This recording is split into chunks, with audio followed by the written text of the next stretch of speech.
Welcome back to my channel Chemistry Made Simple for NEET. I am Dr. Lakshmi Subramaniam with a PhD in Chemistry. I hope you watched all my previous sessions of class 12 different units, and today, as you know, we have already done class 11 chemistry, the lesson called Environmental Chemistry Unit 11. I said already in my previous video that I have divided this unit into 3 parts, and in my previous video I have already finished the first part, and in this video we are going to do the second part. Now without wasting our time, we will start the session. And as I have already taught you in the previous session, we had learnt about acid rain and how it is caused, and in today's session also I will be giving a brief notes on acid rain. So now we will see about gaseous air pollutants. We were learning about different types of pollutants in the last session. Today the first we are going to learn is oxides of sulfur. So what are oxides of sulfur? How are they produced? Like when sulfur containing fossil fuel is burned, we get oxides of sulfur. So the most common one among oxides of sulfur is sulfur dioxide, which is a very poisonous gas to both animals and plants. And it has been reported that even small amount of sulfur dioxide also causes respiratory diseases. And the presence of particulate matter in polluted air catalyzes the oxidation of sulfur, or they speed up the oxidation of sulfur to sulfur trioxide. So the equations are given here. Sulfur dioxide combines with oxygen to give sulfur trioxide, and sulfur dioxide combines with ozone to give sulfur trioxide and oxygen, and SO2 plus H2O2 gives H2SO4, which is an acid, sulfuric acid. Then we have got oxides of nitrogen. We are having mainly two oxides here of nitrogen. First is dinitrogen and we are having dinitrogen and dioxygen, which are the main constituents of air, and these gases, they don't react with each other at normal temperature. That is dinitrogen, which is an nitrogen compound, and dioxygen, these two are the main constituents of air. So these two gases, they won't react with each other, but what happens is that when you go up to higher altitudes and when lightning strikes, these two combine to form oxides of nitrogen, that is NO2, which is oxidized to nitrate ion. Also, when fossil fuel is burnt, dinitrogen and dioxygen combine to give great amount of nitric oxide and nitrogen dioxide, NO2. That is, these are the two oxides of nitrogen, nitric oxide and nitrogen dioxide. So normal conditions, they don't combine with each other, but at higher altitudes during the occurrence of lightning, they combine, or when fossil fuels are burnt, they combine to give nitric oxide and nitrogen dioxide. So the equation is given N2O2 N2 plus O2, that is nitrogen plus oxygen gives nitric oxide. Then nitric oxide reacts with oxygen to give nitrogen dioxide, and nitric oxide plus ozone will give nitrogen dioxide and oxygen. So we saw here the two cases under which the gases dinitrogen and dioxygen, these two combine, and how are the oxides of nitrogen formed with equations. I hope you understood this well. Now what is global warming and what is greenhouse effect? You know, 75% of the sun's energy which reaches the earth, it is absorbed by the earth's surface. So as a result of it, what happens? The temperature of the earth increases, and what happens with the remaining 25% of solar energy? They are radiated back into the atmosphere, and during this process, some of the heat is trapped by gases like carbon dioxide, methane, ozone, chlorofluorocarbon, in short known as CFCs, and water vapor in the atmosphere. So which adds to the heating of the atmosphere, which causes global warming. So you know, just the greenhouses which are made of glass will trap the sun's heat near the earth's surface and keeps it warm, which is known as natural greenhouse effect. So what are the causes of global warming? The main cause is the increase in concentration of carbon dioxide, which is given out by automobiles, industries and all that. Then the methane concentration is more which is emitted when vegetation is burnt, paddy fields, coal mines, etc. from all these sources. And also CFCs increase in concentration normally produced or emitted by refrigerators, air conditioners, etc. So these are the main causes of global warming. Now we already learnt about the acid rain, but we'll just go through it again. Important topic this is. So normally rainwater has pH 5.6 due to the presence of hydrogen ions, which is formed by the reaction of rainwater with carbon dioxide. Now water plus carbon dioxide gives H2CO3, which in turn it is dissociated into H plus and HCO3 minus, that is positive and negative ions. So what happens is that when the pH of the rainwater comes down below 5.6, we call it acid rain. So oxides of sulfur and nitrogen, which is present in the air or atmosphere, is the one which causes acid rain. So burning of fossil fuels like coal, oil in power stations or petrol and diesel in motor engines produce gases like sulfur dioxide and nitrogen dioxide after oxidation, and when they react with water they form acids, which are the major contributors to acid rain. So you can see the equation given here. Sulfur dioxide reacts with oxygen and water to give sulfuric acid, which comes as acid rain. And also nitrogen dioxide plus oxygen plus water gives nitric acid, another source of acid rain. What are the results or what are the outcomes of acid rain? Acid rain, it is extremely harmful for agriculture, trees, plants, etc. Why? Because it dissolves and washes all the nutrients needed for the growth of the plants, and also causes in human beings and animals respiratory diseases.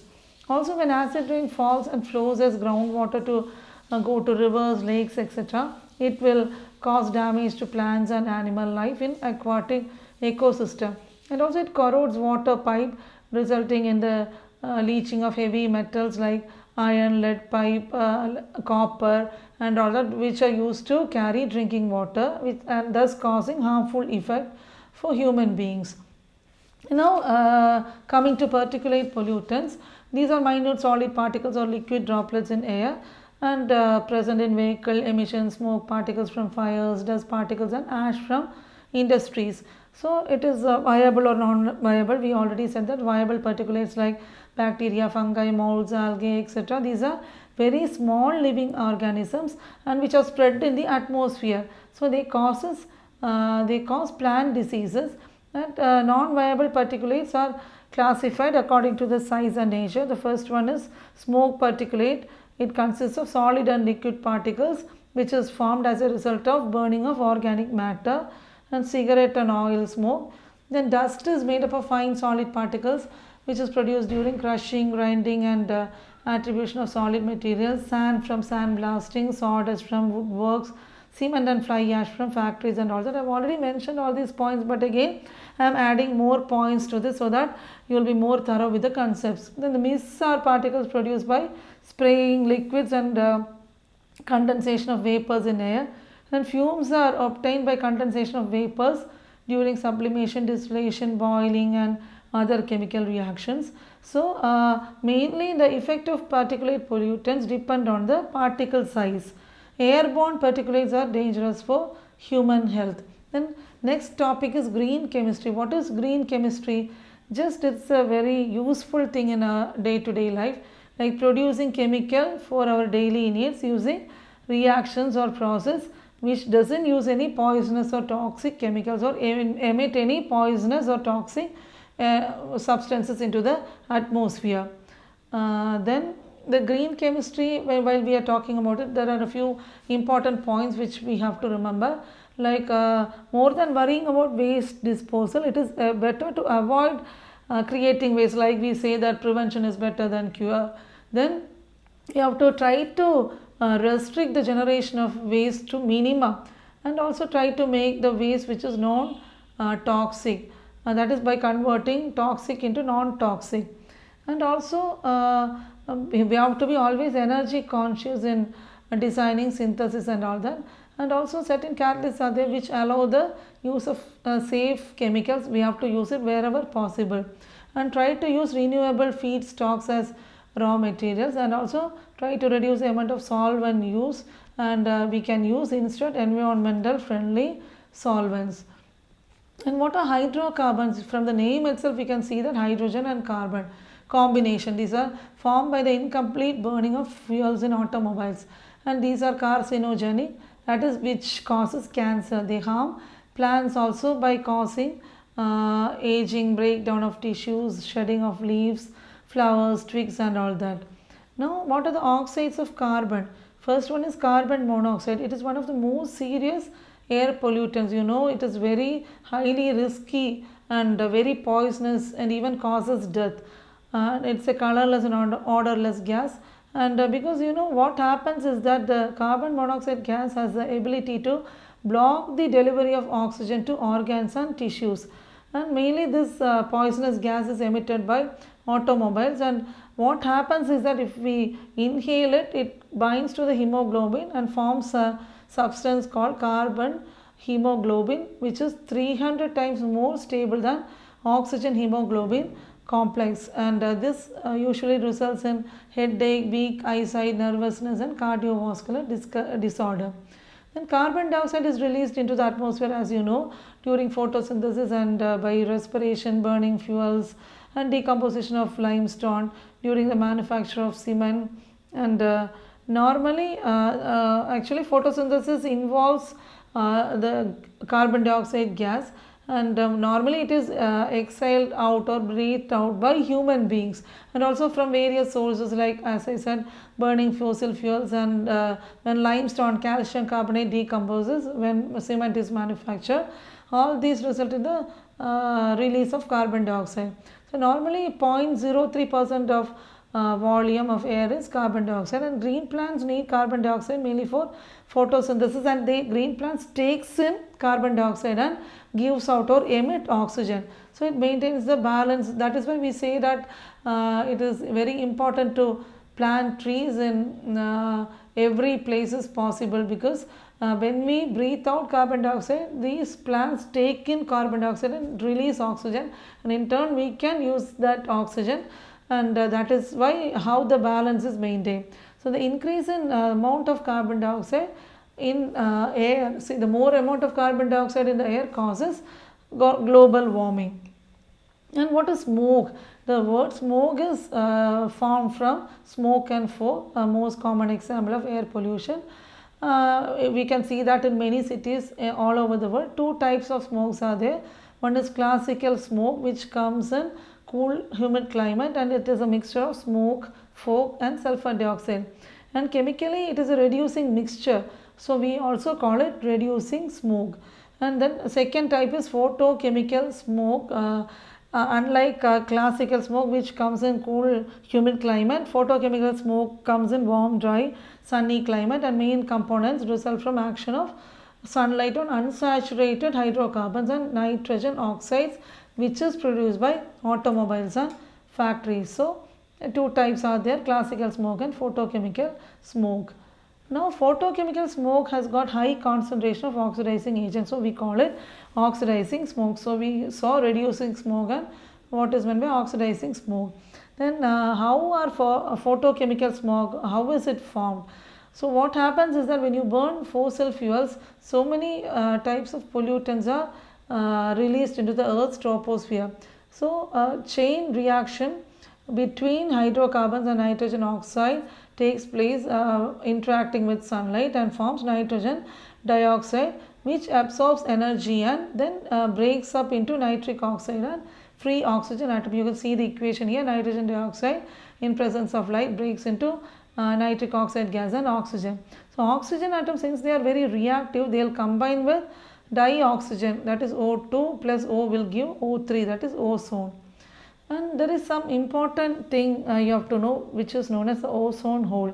In 1980s, in Antarctica, the scientists observed a serious issue like the depletion of ozone layer. In summer season, what happens is that methane and nitrogen dioxide, it will react with chlorine monoxide and chlorine atom to form chlorine sinks, so preventing ozone depletion. But in winter season, what happens is that a stratosphere cloud which forms providing surface on which chlorine nitrate it forms on the surface and it gets hydrolyzed to give hypochlorous acid that reacts with hydrogen chloride to form molecular chlorine.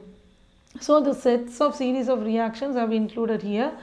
Then ClO plus NO2 gives ClO-NO2 complex, and Cl again chlorine reacts with CH4 methane to give CH3 plus HCl.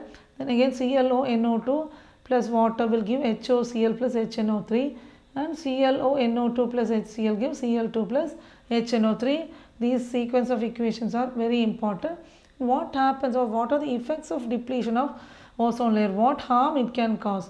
So, due to the depletion of ozone layer, more ultraviolet, see the ozone layer is the one which prevents the ozone rays entering into the atmosphere, but here when it depletes, more UV rays filters into the troposphere, and UV rays causes skin cancer, cataract, sunburn, aging of skin. It kills so many phytoplanktons and it causes damage to fish productivity and all that. And also the plant protein gets easily affected, which leads to harmful mutation, cell mutation. Increase in UV radiation can even damage paints, fibers and causing them to fade faster. And I explained the ozone hole, and now what are the strategies to control? How can you control environmental damage? So the public is becoming aware that the natural environment is fragile. So the recent reports by the media have focused on the following important points, which are like the deaths and population will decline. That is, the birds and fishes are dying because of large oil spills, and also the deaths of porpoises and whales along the coast, that is also is happening due to the result of pollutants and disease, and also fish contaminated with polychlorinated biphenyls PCBs, and contamination of rivers and lakes by dioxin and other pollutants which may cause cancer and reproductive disorders. And what are pesticides? So many chemicals, they are used to improve the destroy pests, which are called pesticides. So these are present in soil as contaminants and which adversely affect soil conservation. So we are trying to kill the pests by applying many pesticides, and the use of pesticides decreases the biodiversity in the soil, and the insecticides also to kill insects like DDT, methyl parathione, and especially pentachlorophenol. These have been shown to interfere with legume, rhizobium and chemical signaling, and also reduction of this symbiotic chemical. It signals results in reduced nitrogen fixation, and also this results in the reduced or decreased crop yields.